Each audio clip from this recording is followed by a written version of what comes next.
nyime Mohewo tan 1,100 mag mauta ochopo e pacho ka kowuok e riwruog pinje Arabu e bwo chenro ma piny owacho keto mar kelo mauta e pacho ka.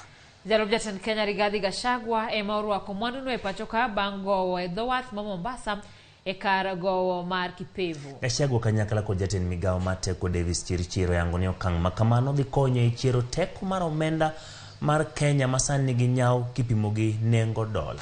Mauta no manego ne romo shillings bilion 20 owinjore chul nengo ne e thuolo mar dweche 6. Gachagua jojo ala mosebedo ka opando dola mondo mi ogony dola go thuolo ne chiro mar Kenya.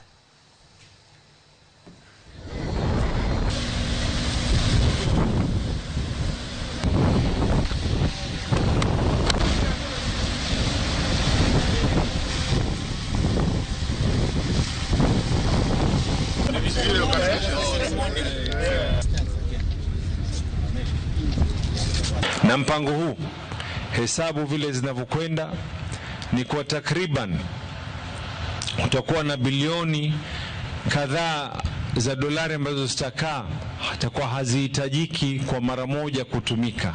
Dola zile ziweze kutumika kwa matumizi ya mambo mengine na mengine.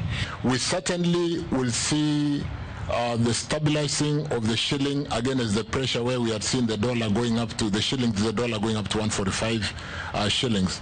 I want to also acknowledge the oil marketing companies who have been very supportive in this transaction.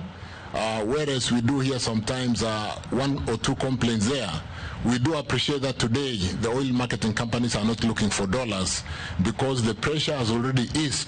Freeing $500 million to purchase fuel every month, the demand for the dollar will come down and the shilling will gain, and we don't want Kenyans to lose money. So those who have been holding dollars everywhere, hoping that it will continue going up, it will go down, starting today, tomorrow, the day after. So you have a few dollars that you are still holding, please let them go to the market.